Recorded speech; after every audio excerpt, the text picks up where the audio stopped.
जो सवाल मैं भी प्रकाश हिंदुस्तानी से कर रहा था वही सवाल, क्या मध्य प्रदेश कांग्रेस की दिक्कत ज्योतिरादित्य सिंधिया बनाम शिवराज सिंह चौहान है, या शिवराज सिंह चौहान की गिरती लोकप्रियता है, या फिर जो केंद्र का आला कमान है, जो नरेंद्र मोदी और अमित शाह की बीजेपी है, वो शिवराज सिंह चौहान के पर लगातार कतरने की कोशिश कर रही है, और कहीं ये बड़ा कारण न बन जाए भारतीय जनता पार्टी की हार का? आपको क्या लगता है?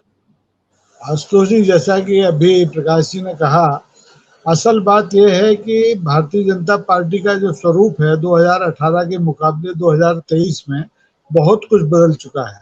2018 में मध्य प्रदेश में शिवराज बनाम महाराज था, लेकिन 2023 में शिवराज और महाराज एक साथ हैं, तो बनाम वाला मामला समाप्त हो गया है। और भारतीय जनता पार्टी, जैसा कि प्रकाश जी ने कहा, कई खेमों में बढ़ चुकी है।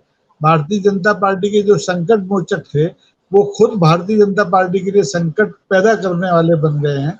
खासतौर पर ग्वालियर चंबल संभाग में जब आप बात करते हैं तो यहाँ ज्योतिरादित्य सिंधिया ने जिस दिन से भारतीय जनता पार्टी में प्रवेश किया है, उसी दिन से भारतीय जनता पार्टी में अलग अलग स्तरों पर असंतोष बढ़ने लगा था, और आज ये स्थिति विस्फोटक हो गई है।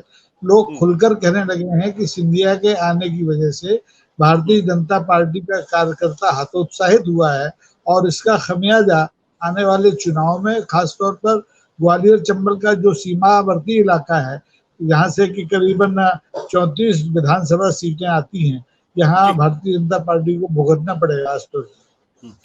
बट राकेश जी, भी पिछले दिनों सुनने में ये भी आया कि राष्ट्रीय अखबारों में यहाँ पे हम लोगों ने पढ़ा और देखा उस बारे में कि ज्योतिरादित्य सिंधिया आप माफी मांगते हुए घूम रहे हैं। क्या इसमें सच्चाई है, और क्यों माफी मांग रहे हैं, किस लिए माफी मांग रहे हैं? बिल्कुल इसमें सच्चाई है। ज्योतिरादित्य सिंधिया ने अपने पुराने चुनाव क्षेत्र में जाकर, गुना का जो क्षेत्र उनका संसदीय क्षेत्र था, जहाँ से वो अजय थे, उनके पिताजी अजय रहे, उनकी दादी अजय रही, वहाँ वो पिछला लोकसभा चुनाव हारे, और उन्हें लगा कि उनकी कुछ जो अहमन्यता है, जो महाराजत्व है, कुछ ज्यादा बढ़ गया था, उसकी वजह से वहाँ की जनता ने उन्हें ये सजा दी।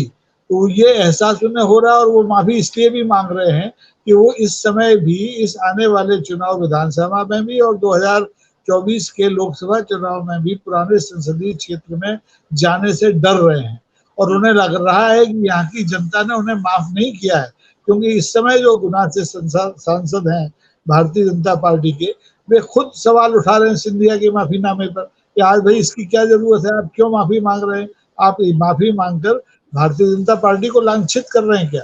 और निश्चित तौर पर अब ज्योतिरादित्य सिंधिया वो ज्योतिरादित्य सिंधिया नहीं है जो 2018 से पहले थे।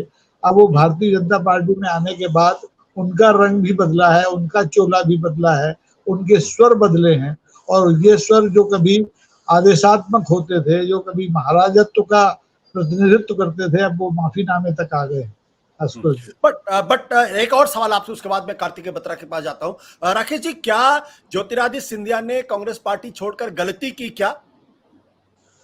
मुझे लगता है कि ये उनके राजनीतिक जीवन की सबसे बड़ी गलती रही होगी, क्योंकि मैं इस परिवार से पिछले 40-42 साल से इनकी राजनीति को देख रहा हूँ। तीनों पीढ़ियों की राजनीति मैंने देखी है। तो इस समय कांग्रेस में ज्योतिरादित्य सिंधिया अगर, जैसे सचिन पायलट ने धैर्य धारण किया है राजस्थान में, ऐसा कर लिए होते तो हो सकता है कि उनका जो राजनीतिक भविष्य है फिर से सुरक्षित हो जाता।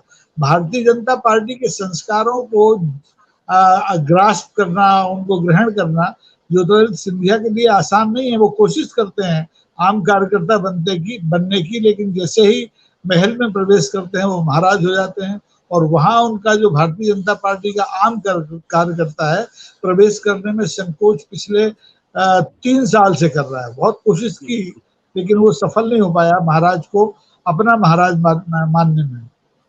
बट राकेश जी, अब आप, चूंकि आपने एक ऐसे मकाम पे बातचीत ला दी कि मेरे लिए अगला सवाल पूछना बिल्कुल लाजमी, और मैं पूछना भी चाहता हूं। सवाल इस बात को लेकर ये है कि ये ज्योतिरादित्य सिंधिया, ये इनके पिताजी, ये सब लंदन के पढ़े लिखे लोग हैं, अंग्रेजी दान लोग हैं, और ये अभी भी इतने सामंतवादी, इतने जागीरदारवादी के बिना महाराजा कहलाए, इनको अपने अस्तित्व का एहसास नहीं होता है? क्या लोकतंत्र में ऐसे जागीरदारों के, ऐसे सामंतियों की, ऐसे महाराजाओं की कोई जरूरत भी है क्या, जो अभी भी महाराजा समझते अपने आप को?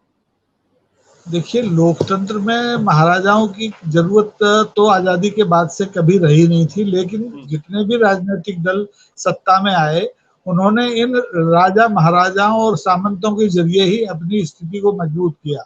ये दुर्भाग्य है लोकतंत्र का कि मध्य प्रदेश में ये जो राज परिवार हैं, 2-3 गिने चुने, जिसमें सिंधिया का घराना सबसे पुराना और सबसे मजबूत माना जाता है, ये आज भी अपने को उस पुरानी स्थिति में ले जाकर खड़ा करने की कोशिश करते हैं। जब भी भाषण देते हैं तो आज की बात नहीं करते, वो 250-300 साल पुराने रिश्ते की बात करते हैं। अरे भाई, कौन सा रिश्ता है? 250 साल पहले न ज्योतिरादित्य थे, न माधवराव थे, न राजमाता विजयाराजे सिंधिया थी। ये सब ताजे रिश्ते हैं, लेकिन खून में जो सामंतवाद घुला है उसको लोकतंत्र की गंगा अभी तक बाहर नहीं कर पाई है। और दुर्भाग्य से अभी तक भारतीय जनता पार्टी में आने के बाद भी उन्हें वो संबोधन चाहिए। और आप याद करेंगे, मध्य प्रदेश की सरकार ने बाकायदा गजट नोटिफिकेशन जारी करके, इन्हीं की बुआ है यशोधरा राजे सिंधिया, उनके लिए श्रीमंत शब्द अलग से जोड़ा था। तो जब सरकारें और सत्तारूढ़ दल ये करेंगे तो जनता बेचारी क्या कर सकती है? सत्य हिंदी का ऐप डाउनलोड करें गूगल प्ले स्टोर पर।